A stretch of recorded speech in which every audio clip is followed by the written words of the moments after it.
justamente lo que le dije yo a Hilario, a Berenice, por ahí que me los encontré, a Beli, cuando me dieron las notas, que hay notas, o sea, a ver, no estamos hablando de un 15, un 16, de un 18, porque le soy sincero, el examen no estaba para más de 17, le soy muy sincero, pero no han sido pocos temas también. También hay que ser muy sinceros en ese aspecto.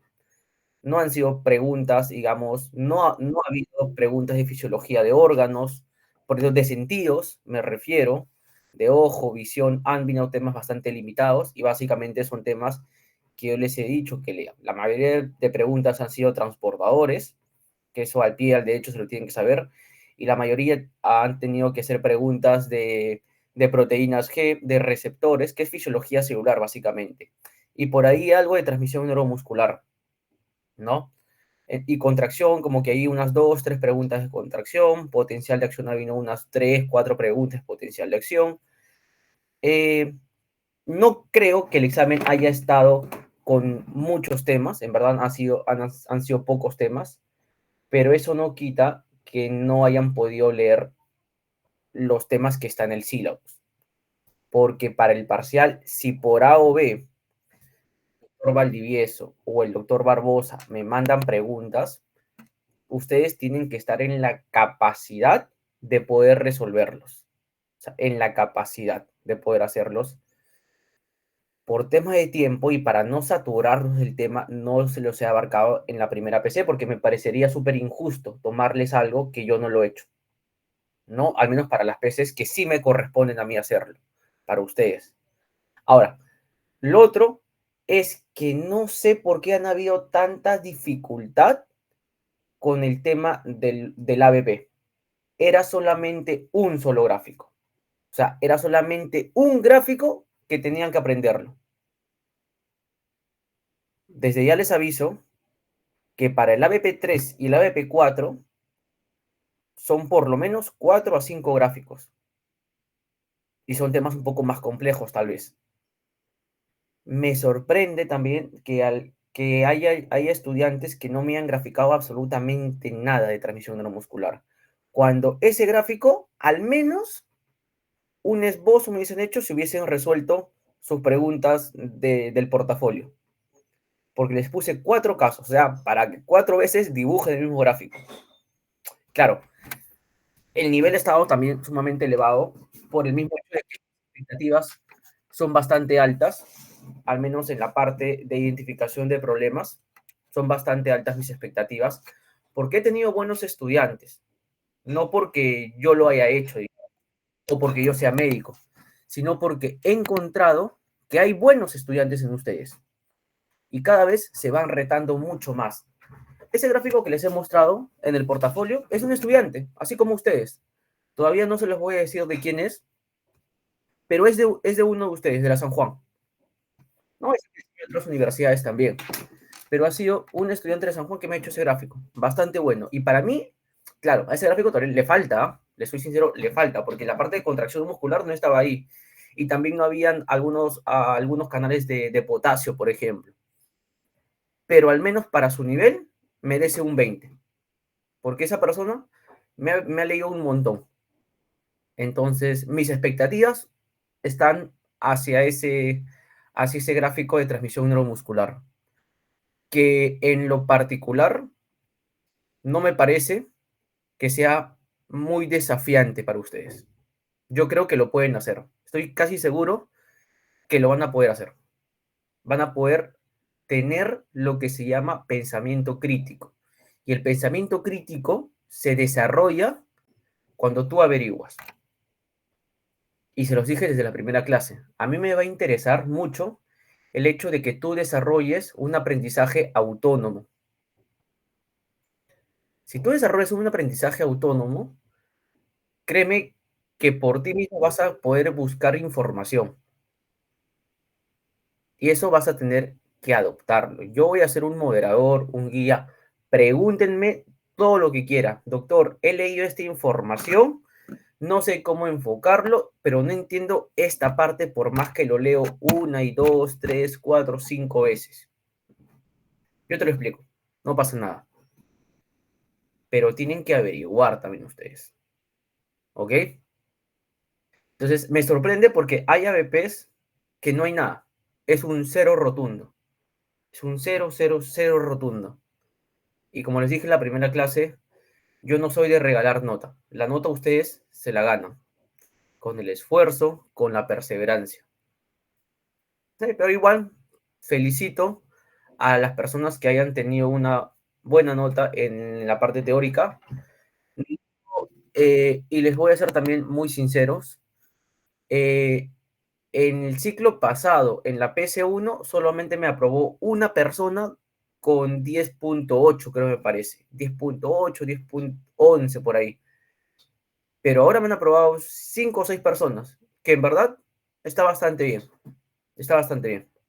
Entonces, felicidades, no les quito los méritos, no les quito los créditos, es por su esfuerzo de todos ustedes, básicamente. Pero sí el ABP tenían que haberlo hecho mucho mejor, tenían que haberlo practicado, tenían que haberlo graficado, tenían que haberse explicado entre ustedes para poder desarrollar el ABP. Porque ese es el truco, ¿ah? El truco para desarrollar los ABPs no es una pregunta que tú marcas a la champa, porque eso ya se lo estoy evaluando de otra forma.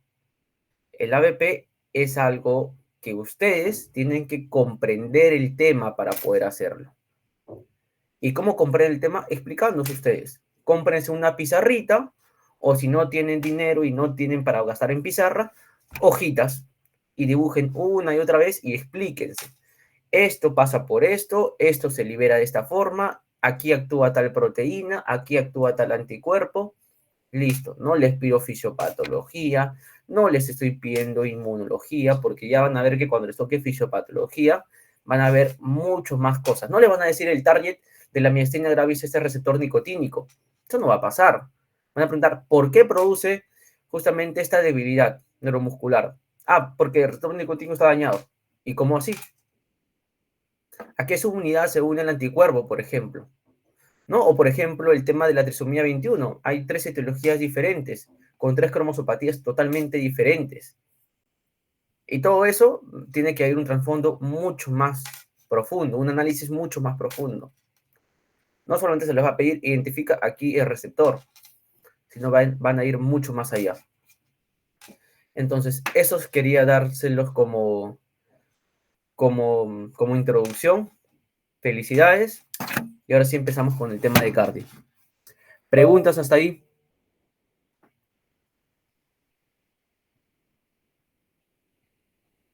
Obvio. Muy bien. Vamos a tema de cardio.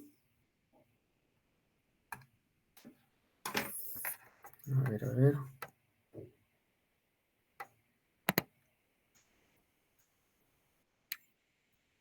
Ya, Ariana León se unió. Ahora sí. Muy bien, chicos. A ver. Fisiología vascular. Muy bien. Nosotros hemos visto entonces algunas características que vamos a tener dentro de su fisiología cardiovascular. Una de ellas es el automatismo. El automatismo, entonces, ¿en qué consiste? El automatismo consiste en que el corazón va a ser capaz de generar sus propios impulsos. Sus propios impulsos. No necesita una estimulación externa. Este va a generar un impulso propio. Estas características del automatismo van a tener que ser rítmicos, van a tener que ser periódicos y van a tener que ser regulares. ¿Quién comanda este automatismo? El nodo sinauricular, doctor. Claro, ustedes recordarán que en su clase de cardio, cuando iniciaban nomás anatomía, le señalaban el poder del nodo sinauricular, que es capaz de generar una propia estimulación. No necesita una estimulación externa. Claro, van a regular, sí. Van a aumentar seguramente la frecuencia cardíaca, aumentando la pendiente seguramente del impulso, ¿no? Pero esta va a ser capaz de poder generarse de por sí sola. Ese es el automatismo. El cronotropismo es la capacidad que tiene el corazón, ¿no? de determinar una frecuencia va a estar entonces determinada por la velocidad, palabra clave, velocidad de despolarización. Y si queremos ser más específicos, en la fase 4 del nodo sinauricular. Ahorita vamos a ver a qué me refiero, pero se los marco aquí, en la fase 4. Entonces, lo normal es que sea de 60 a 100 latidos por minuto. Eso es lo normal, de 60 a 100 latidos por minuto. Si queremos irnos un poquito más allá a la parte de investigación, la verdad es que la literatura nos dice 60 a 100 latidos por minuto, pero en la experiencia, ¿no? En los estudios incluso, ya el punto de corte es menor, de 50 a 90 latidos por minuto aproximadamente. Pero ustedes quédense con aquí, con 60 a 100 latidos por minuto, o sea, cronotropismo.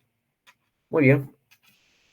Cuando yo les digo entonces cronotropismo positivo, me estoy refiriendo a que va a aumentar la frecuencia cardíaca. Y cuando yo les digo cronotropismo negativo, me estoy refiriendo a que va a disminuir la frecuencia cardíaca. ¿Ok?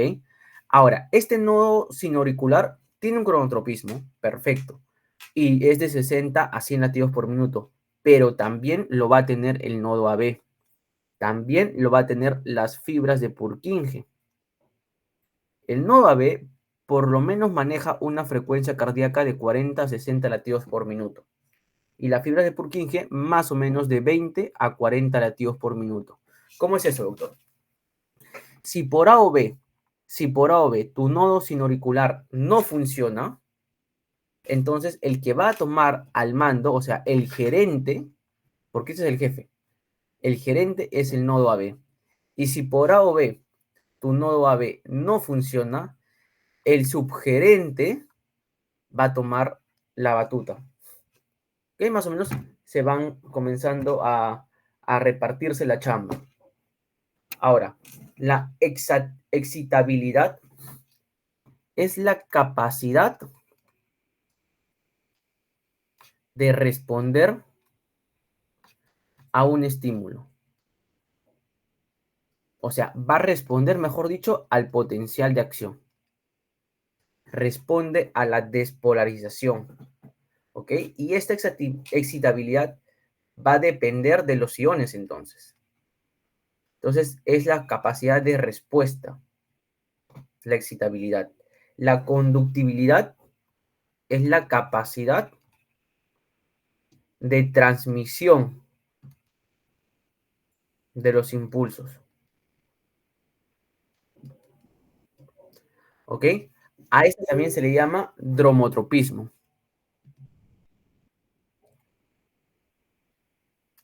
Entonces, miren, ¿ah? Cuando yo les digo cronotropismo positivo, aumenta la frecuencia cardíaca. Cuando yo les digo dromotropismo positivo, aumenta la capacidad de transmisión de los impulsos. Y esta transmisión se da a través de todo el sistema de conducción del corazón, que ustedes ya lo deben saber, ¿no? El nodo sinoauricular pasa al nodo AB a través de 3 haces internodales, el haz de Torel, el haz de Weckenbach y el haz de Bachmann, luego el haz de His, luego derecha e izquierda, y la izquierda en una anterior y una posterior. Este sistema de conducción, esta conductibilidad va a estar a cargo justamente del dromotropismo. Si aumenta la velocidad, entonces diremos dromotropismo positivo. ¿Ok? Muy bien, entonces este dromotropismo se dirige hasta la última célula del ventrículo, hasta la última célula del ventrículo. El usotropismo es la capacidad que tiene el corazón para entrar en reposo, o sea, la relajación. El corazón necesita descansar para un buen funcionamiento. Yo les decía, ¿no? Antes hacíamos mucho hincapié a la parte del bombeo del corazón, mucho hincapié a la parte del bombeo del corazón. Luego los cardiólogos se dieron cuenta, ok, si no podemos hacer que el corazón, digamos, se contraiga, yo conozco el mecanismo fisiológico para hacer que el corazón se contraiga. Este mecanismo se llama la ley de Frank-Starling. Y esto lo logro teniendo una buena repolarización.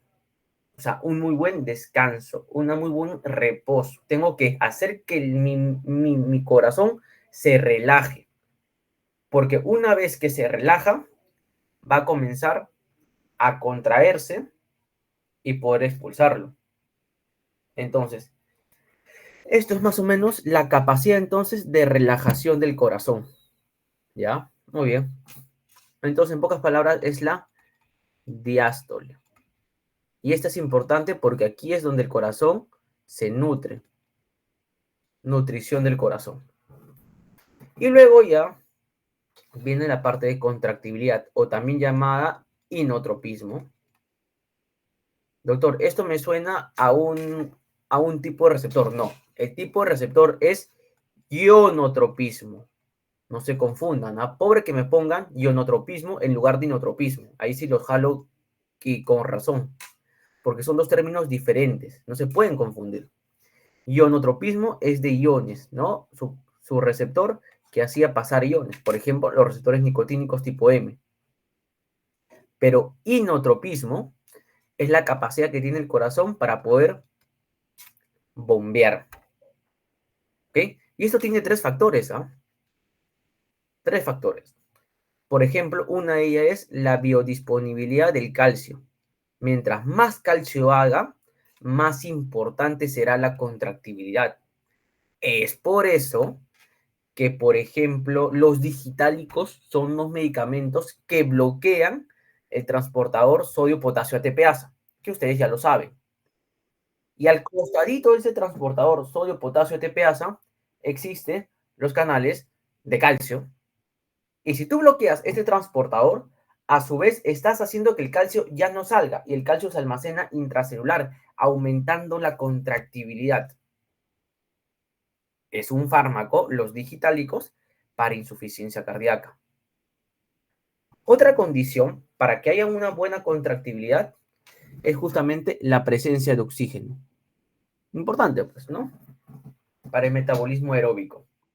Y lo otro es la biodisponibilidad energética para que la contracción se realice correctamente. Tiene que haber energía, tiene que haber ATP. Si no, no va a poder bombear. ¿Ok? Entonces, esta contractibilidad, a su vez, que son los tres factores, van a poder contribuir a la función intrínseca determinada por la expansión de los sarcómeros. O sea, quiere decir que es importante tener una muy buena integración de los sarcómeros, que ustedes ya lo saben. Van a haber mecanismos como la ley de Frank-Starling, que ahorita lo vamos a ver, y los mecanismos del control autonómico del corazón.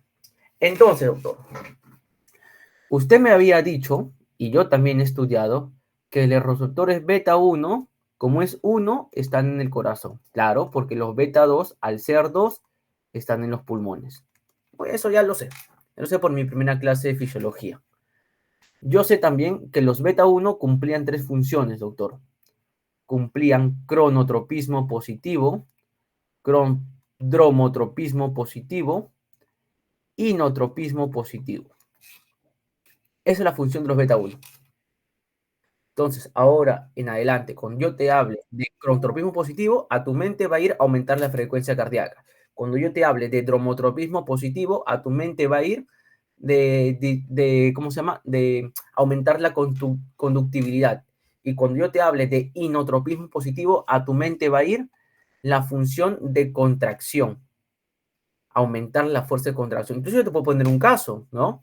Te puedo poner, por ejemplo, un caso en el cual se le da a un paciente un beta bloqueador y te pongo cuál de estas fases no corresponde, por ejemplo, cuál no se está bloqueando. O, por ejemplo, te puedo poner un caso, no sé, en el que el corazón no tenga una relajación. Yo qué sé, por un miocardio, por una necrosis de miocardio, tejido muerto. Entonces, ¿cuál de estas no se van, cuál de estas se van a alterar, por ejemplo? ¿No? Entonces, por ahí voy a jugar con todas estas variables. ¿Preguntas hasta ahí?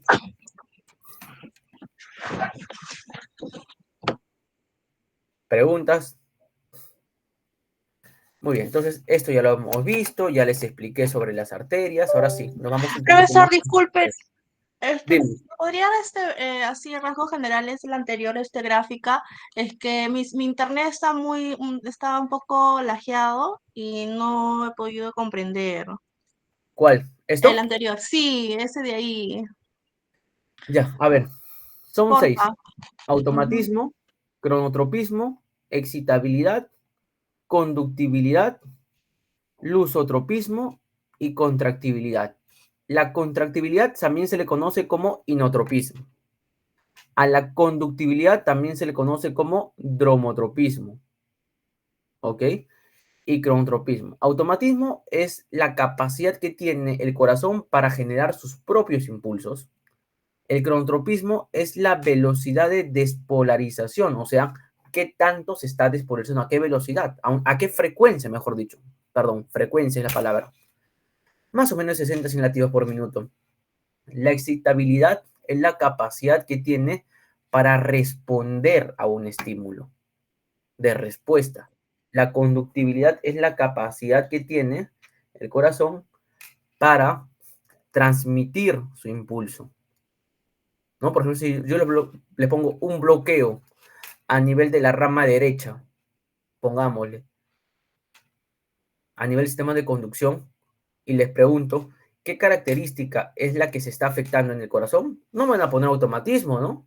No me van a poner contractibilidad, o sea, contractibilidad de manera muy indirecta. ¿Pero qué se está afectando? La conductibilidad, pues. Estoy impidiendo la conducción. Sí me dejo entender, ¿no? Entonces, el lusotropismo es la capacidad de relajación y la contractibilidad es la capacidad para que el corazón se contraiga. Ya.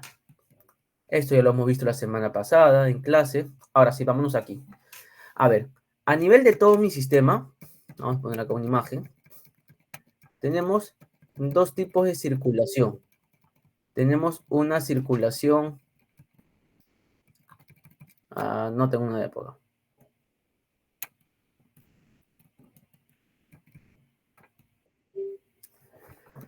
A ver, es que necesito tener una diapo para poder que ustedes más o menos se vayan orientando. Vamos a poner acá.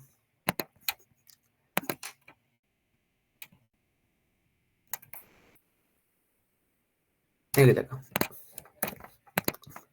Copio acá. Listo. A ver. A nivel de mi corazón, yo tengo dos circuitos. Un circuito sistémico y un circuito pulmonar. ¿Cómo es eso? A ver. Anatomía recontrabásica del colegio. Tengo mi corazón aquí.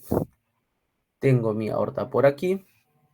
Y yo sé que la sangre viene de todo mi sistema venoso y llega a mi aurícula derecha.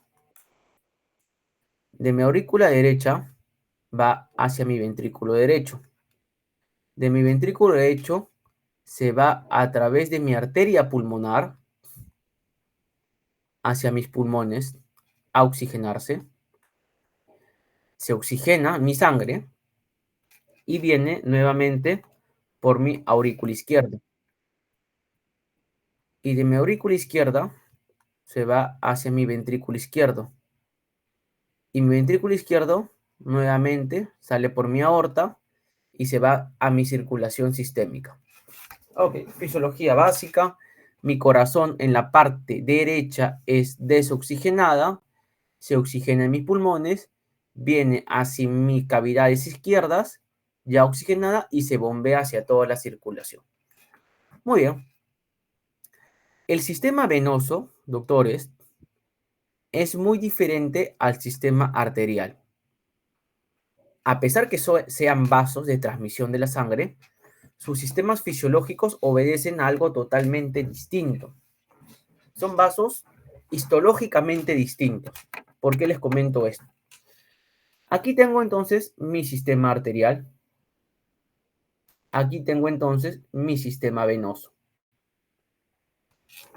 Muy bien. En mi sistema arterial voy a tener aorta, voy a tener arterias medianas, voy a tener arteriolas y voy a tener esfínter precapilares. Luego voy a tener un capilar verdadero donde se va a dar el intercambio de gases, porque es endotelio, y luego voy a tener un sistema venoso. Si se dan cuenta, la capacidad elástica que tienen mis vasos viene comandada por las arterias. Mire, tienen mucha capacidad de fibras elásticas y tienen mucho resistencia. Doctor, ¿qué es esto? La resistencia es un término físico que lo que hace es la capacidad de poder generar, ¿no? Como resistencia, es como decirle, ok, hasta aquí nomás llegaste. Generar algún tipo de tope. Doctor, sigo sin entender. A ver. Las venas tienen capacitancia y las arterias tienen resistencia. ¿Qué quiero decir con esto? Las venas, doctores, pueden almacenar mucho volumen. Almacenan mucho volumen. Almacenan bastante sangre en las venas. Tienen la capacidad de poder generar mucho volumen. Incluso aproximadamente el 70% de toda la sangre que tú tienes está en las venas. Tienen la capacidad de poder almacenar sangre porque tienen poca resistencia. O sea, se pueden expandir las venas y no se rompen. Se expanden y no se rompen porque tienen menos fibras elásticas.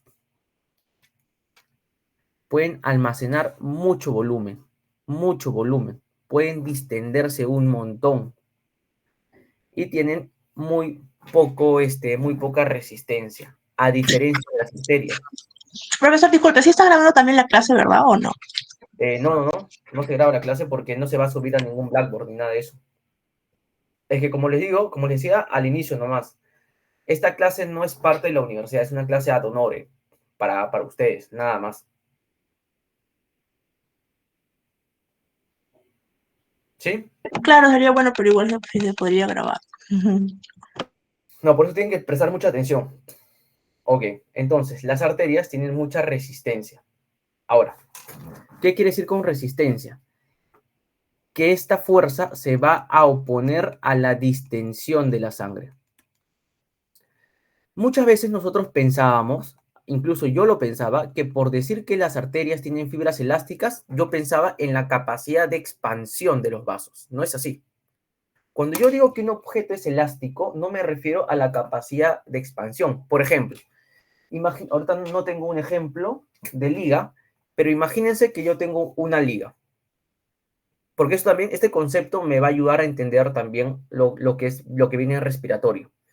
Imaginemos que tengo una liga. Cualquier tipo de liga. La liga yo lo estiro. Imagino que yo estoy estirando la liga. Lo estoy expandiendo. Puedo decir que esta liga es elástica y lo sigo expandiendo más. ¿Esta liga es elástica? No. Esta liga no es elástica. Esta liga es distensible. O sea, los términos físicos son totalmente diferentes. Esta liga es distensible. Cuando yo suelto la liga y la liga ¡pum!, vuelve a su forma original, puedo decir que esta liga es elástica. Entonces, la elasticidad es una propiedad física que tiene un cuerpo para volver a su estado original. Es una fuerza que se opone a la distensibilidad. Entonces, la distensibilidad o capacitancia son inversamente proporcional a la resistencia. Entonces, porque yo cuando les hable de pulmones, le voy a decir, este pulmón es bastante distensible o este pulmón es bastante elástico, ustedes no van a pensar que la elasticidad es la expansión de la caja torácica, de los pulmones, no. La elasticidad es la capacidad que tiene el pulmón o los vasos para mantenerse en su forma original. Y de ahí vienen, por ejemplo, la pérdida de la elastina, por ejemplo, actividades de la elastasa, cuando les hablen sobre enfisema, por ejemplo, por la deficiencia de alfa-1 antitripsina, que ya lo van a ver luego. Pero quiero que los conceptos estén marcados. Entonces, nuevamente, los vasos, las arterias, tienen muchas fibras elásticas, son muy resistentes, no almacenan mucho volumen. El volumen está aquí almacenado, no pueden expandirse, no pueden expandirse. Tienen mucha resistencia. Hay enfermedades en las cuales esta resistencia o esta elasticidad se va a perder y ahí vienen los aneurismas. Pero fisiológicamente hablando, tiene mucha resistencia. Entonces, ustedes recordarán por su clase de histología, que seguramente lo han llevado bastante bien, saben que las arterias tienen capas, una íntima, una media y una adventicia. En la tiene un endotelio, tiene un subendotelio y tiene una lámina elástica interna. El endotelio, que ahora vamos a hablar, no sé, la otra clase tal vez a mayor detalle, porque es un mundo hablar de endotelio, de fisiología del endotelio, tiene la capacidad de poder hacer difusión de gases. Difunden los gases a través del endotelio. Son células bastante permeables, tienen mucha permeabilidad, por ejemplo. Y el endotelio justamente está conformado aquí nomás del capilar verdadero. El capilar verdadero solamente tiene endotelio. Y se va a regular. Va a tener mucha autorregulación. Va a regular el sistema de coagulación. Va a producir prostaglandina I2 y va a bloquear las proteínas del factor de von Willebrand para que no haya trombos. O sea, el endotelio es espectacular. Incluso el COVID, que antes se pensaba que era una enfermedad pulmonar, ya con los avances, el COVID es una endotelitis. Es una endotelitis sistémica. Es por eso que los pacientes hacían muchos trombos. Por eso se les ponía heparina a los pacientes. Porque te hacían trombos, o sea, se coagulaban un montón. No era solo una enfermedad respiratoria el COVID. Era una endotelitis. El endotelio es sumamente importante comprenderlo desde la fisiología. Luego tenemos el subendotelio, que básicamente es una matriz de proteínas. Luego tenemos una lámina elástica interna, que básicamente hace como que un shear stress para que la sangre no rompa los vasos, como que genera esa resistencia que yo les había dicho ya, para que genere esa presión, para que la sangre, cuando sea bombeada por el corazón, no lo rompa. Es como que impide el estrés de la sangre que está golpeando y golpeando y golpeando y golpeando las arterias. Porque la circulación sistémica maneja grandes presiones. La circulación venosa maneja bajas presiones. Entonces, ves la importancia de las fibras elásticas, ¿no? Y si se perdería, por ejemplo, habrían enfermedades. Luego tenemos el músculo liso. El músculo liso, que ustedes saben que también genera resistencia. Luego tengo por aquí a la lámina elástica externa, por ejemplo, que genera elasticidad. Muy bien. Y luego tengo a la adventicia, que es básicamente de sostén. Por aquí transmiten los nervios, está el vaso vasorum, están los vasos linfáticos que van a nutrir a la aorta, etc, etc, etc. O también puede ser serosa, dependiendo de la localización del vaso. Entonces recuerden, la elasticidad es proporcional a la diferencia de presiones e inversamente proporcional al volumen. O sea, quiere decir que a mayor elasticidad, menor capacidad de volumen. Claro, pues no. Totalmente entendible. Y va a ser mayor presión. Lo que les había dicho hace ratito. Y la distensibilidad es lo inverso. A mayor distensibilidad, como las venas, van a almacenar mayor volumen y van a tener, por lo tanto, menor presión. Esas son las fórmulas matemáticas para poder entenderlo. ¿Hasta ahí hay alguna pregunta acerca de los vasos?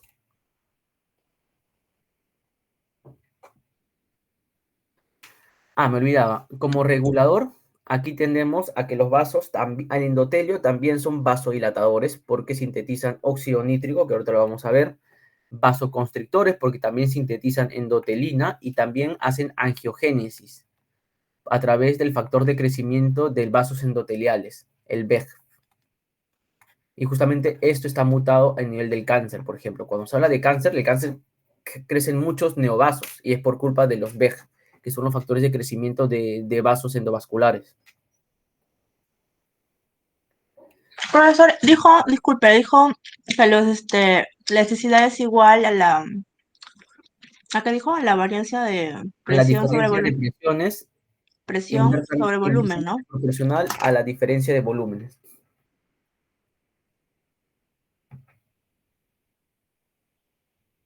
Sí, muy bien. Entonces miren aquí, esta es una arteria, esta es una vena, ustedes saben, mira, genera muy poca resistencia, por eso almacenan grandes cantidades de volúmenes, pero miren las arterias tienen muchas fibras elásticas y no significa que porque tenga fibras elásticas se van a expandir, al contrario, las fibras elásticas los mantienen cerraditos a las arterias, tienen mucha resistencia y tienen mucho tejido muscular, características importantes físicas de estos vasos. Entonces, si se dan cuenta a este lado, miren nomás aquí, cómo tenemos a nivel de los capilares y a nivel de los capilares pulmonares sistémicos, miren el área transversal. Cuando hablo de área transversal, es que quiere decir, por ejemplo, que a todos los capilares yo los comienzo a juntar y tienen una gran superficie de difusión. Es por eso que aquí pasan bastantes gases, oxígeno y CO2, se transportan para hacer metabolismo. Los capilares tienen mucha área transversal, mucha área transversal, mucha área transversal. Pero si se dan cuenta, miren, si hablamos de velocidad, en los capilares existe la menor velocidad. ¿Cómo es eso, doctor? Fácil. En los capilares tiene que tener propiedades para que la sangre se difunda.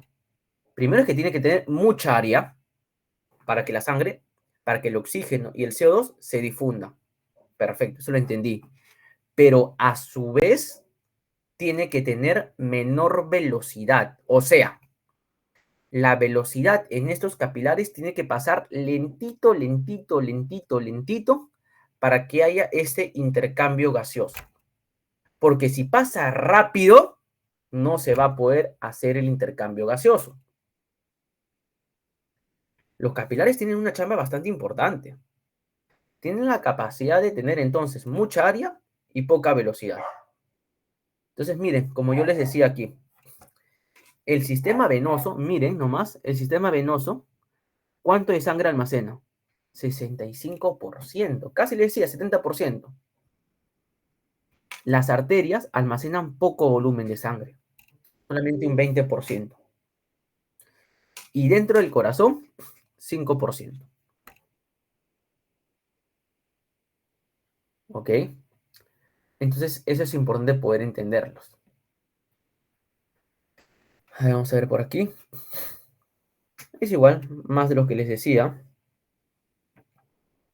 Vasos, la diferencia entre venas, miren aquí, mayor resistencia, altas presiones y mayor distensibilidad y maneja bajas presiones. Eso lo vamos a pasar un momento, luego voy a tener que volver a estas diapositivas, luego les voy a hablar un poquito sobre los capilares, de cómo se va perdiendo resistencia. Vamos a hablar sobre la ley de Poiseuille, vamos a ver algunos circuitos importantes, pero vayamos un poquito a lo que quiero que estudien ahora durante este fin de semana. Esto, curva presión-volumen. Aquí me voy a detener un poquito más. Ok, de manera muy básica y de manera extremadamente básica. Nosotros conocemos el ciclo cardíaco. Nosotros sabemos que existe justamente una, ¿cómo les digo? Una sístole y una diástole. Doctor, esto me lo enseñaron en colegio. Yo ya sé esto. Sístole, diástole. Sístole, el corazón se contrae, diástole, el corazón se relaja. Simple. Doctor, vámonos un poquito más adentro.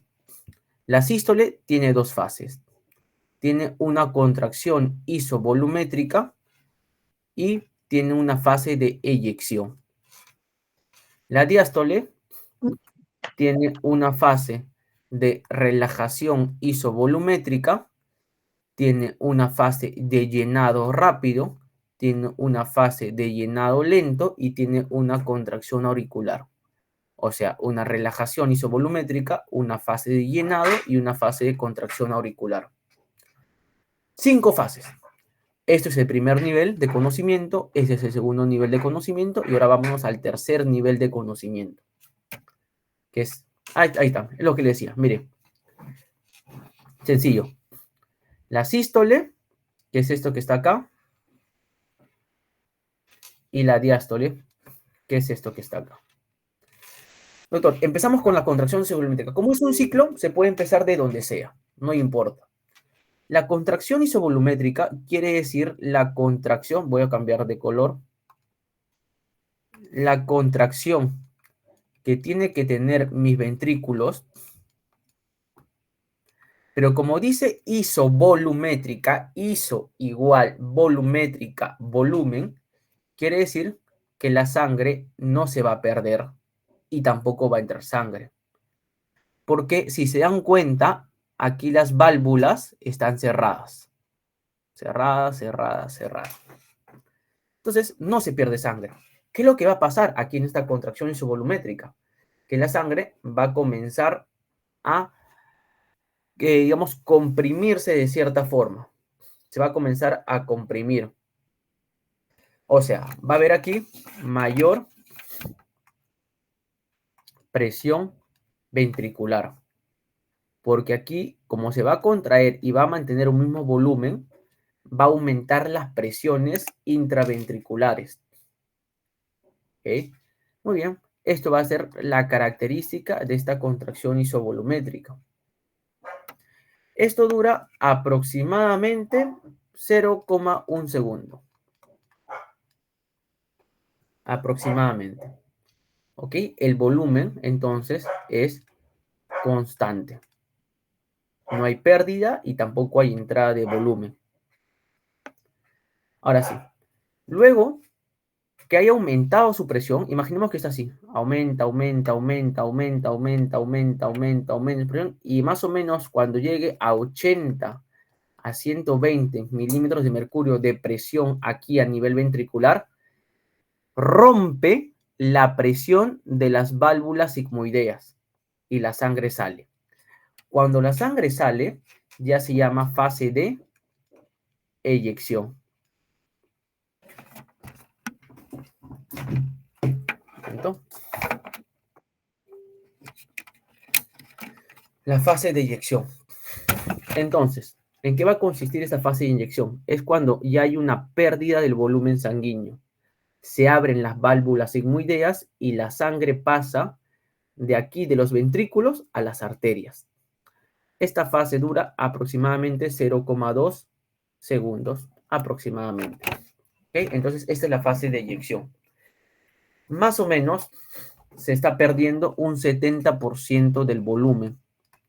O sea, quiere decir que no toda la sangre sale, sino sale aproximadamente un 70% de volumen.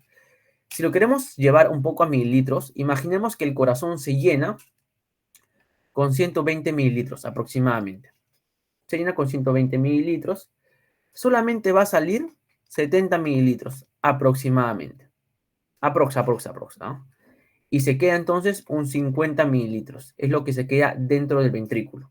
No es que sale toda la sangre. ¿Ok? Muy bien. Ahora sí. Vámonos un poquito más a la diástole. Una vez que la sangre haya salido, las válvulas se cierran. ¡Puc, puc, puc, puc! Se cierran. Y el corazón se comienza a relajar. Se relaja el corazón. Una vez que se haya relajado el corazón, a esto llamamos relajación isovolumétrica porque las válvulas están cerradas. No hay entrada ni salida de volumen. Ahora, aquí va a disminuir su presión a tal punto de que aquí tenga muy menos presión y acá haya mucha presión y por lo tanto la sangre ¡pum!, se moviliza. Recuerden que los líquidos se mueven de mayor presión a menor presión. Y en el llenado ventricular hay una apertura, ¿no?, de las válvulas AB.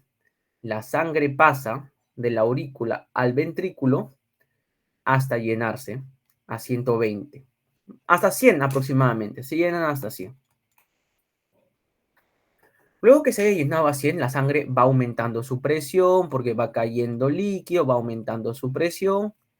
Y luego la aurícula hace el último esfuerzo, como ya para tratar de empujar todo lo que le queda. Hay una contracción auricular.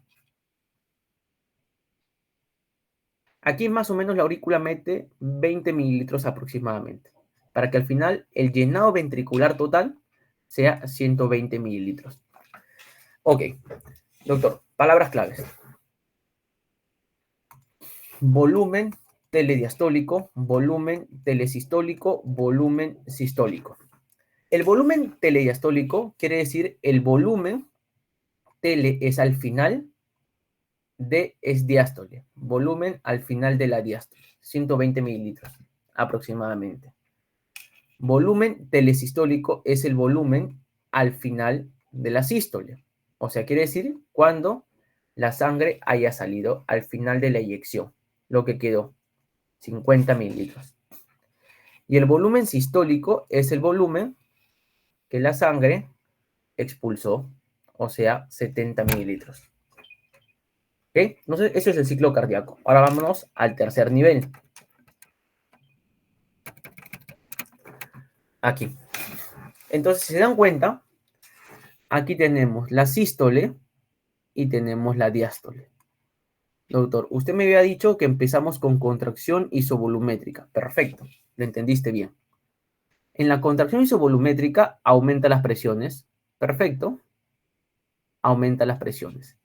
Luego se abre la válvula AB, perdón, la válvula semilunar, y la sangre, hay una fase de eyección. La sangre se eyecta. ¿Ok? Y por lo tanto, miren, el volumen del ventrículo se pierde. Hay una disminución del volumen. Claro, la sangre está eyectándose. Ahora sí. Luego de esto hay una relajación isovolumétrica. ¿El volumen cambia? No, doctor, porque es isovolumétrica. No aumenta ni disminuye. Pero para que se dé justamente esta relajación, las válvulas aórticas que estaban abiertas en su momento para la sístole, ahora se deben cerrar. Todas deben estar cerradas. Y la presión disminuye. Luego hay una fase de llenado, donde el ventrículo comienza a llenarse de sangre. ¿Por qué? Porque pasó de la aurícula al ventrículo. Y por lo tanto, se abrió la válvula AB. Y así empieza nuevamente el ciclo. Entonces, más o menos, este gráfico lo tienen que aprender. Ahora, eso lo vamos a ver ya en su clase de laboratorio la otra semana, lo que es electrocardiograma. Lean, por favor, si no se les va a hacer complicado. A la clase tienen que venir leyendo antes los EKGs y solamente corroboramos algunas dudas que tenga. Pero quiero detenerme aquí. A ver, esto es una curva presión-volumen ventricular. Esto me representa el ciclo cardíaco en un solo gráfico. Y esta es probablemente la que les venga un montón de preguntas en sus exámenes. De palabras generales, la presión arterial es la multiplicación de gasto cardíaco por resistencia vascular periférica. El gasto cardíaco es igual a volumen sistólico por frecuencia cardíaca. ¿Ok? Y el volumen sistólico, que es el volumen que sale, va a depender de tres cosas. Va a depender de una precarga, va a depender de una poscarga y va a depender de una contractibilidad del corazón. La precarga es todo lo que le llega al corazón. Mientras más sangre le llegue al corazón, mayor es la capacidad de expulsión de sangre. La postcarga es la capacidad de oposición, o sea, la capacidad que se va a oponer a la salida de sangre. Puede ser cualquier cosa, ¿no? Puede ser que las arterias estén muy duras, puede que el paciente tenga hipertensión arterial, puede que tenga un estrechamiento de aorta, lo que tú quieras, pero es la fuerza de oposición a la sangre. Y la contractibilidad es una capacidad intrínseca del corazón para poder contraerse. Se contrae. O sea, el ventrículo se contrae. Estas variables se van a modificar aquí en mi curva presión-volumen. Pero primero vamos a ver la curva presión-volumen de forma fisiológica. A ver, doctor, aquí yo sé que me relaciona mi volumen y me relaciona las presiones. Yo sé, doctor, acá usted me dijo que el corazón empezaba con cierto volumen, o sea que no se vacía del todo, y luego va a comenzar a incrementarse. Ah, doctor, aquí seguramente estoy hablando del llenado ventricular. Y por aquí está la contracción auricular, claro, ¿no? Es la fase donde el ventrículo se llena de sangre. Y esto lo componen los dos, el llenado y lo último que le da la aurícula, la contracción auricular. Luego, doctor, usted me dijo que aquí ocurre algo. ¿Qué puede ocurrir para que ya haya una contracción?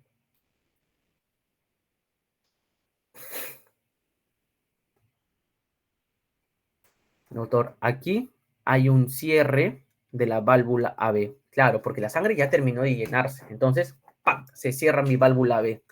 Y aquí, doctor, no hay aumento ni disminución de volumen, solamente aumenta presiones. Aquí estoy hablando de la contracción isovolumétrica. Y aquí estoy perdiendo volumen, doctor. Claro, estoy volviendo al cero. Aquí hay una fase de eyección. Y acá hay una relajación isovolumétrica. Entonces, esto y esto es mi sístole. Y esto es mi diástole.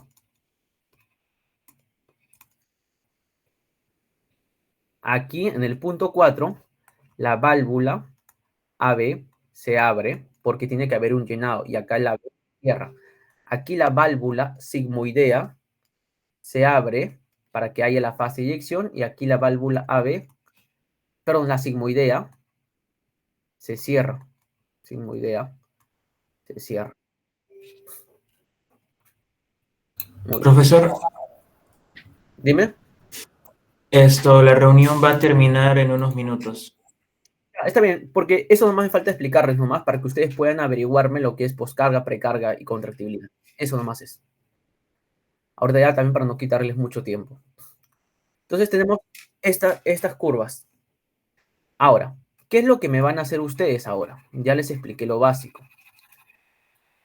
Yo les he dicho, y esto lo voy a tomar como preguntas para puntos para la próxima semana, probablemente todavía voy a ver si lo tomo o no, las modificaciones de esta curva. Porque esta curva se puede modificar de esta forma, porque esta curva se puede modificar de esta forma, o porque esta curva se puede modificar de esta forma. Puede haber aumento de postcarga, puede haber disminución de la postcarga, puede haber aumento de la contractibilidad, puede haber disminución de la contractibilidad, puede haber aumento de la precarga y disminución de la precarga. Y todas estas 6 variables van a modificar mi curva, presión-volumen. Y su chamba va a ser que me lean para que sea mucho más dinámico esta parte.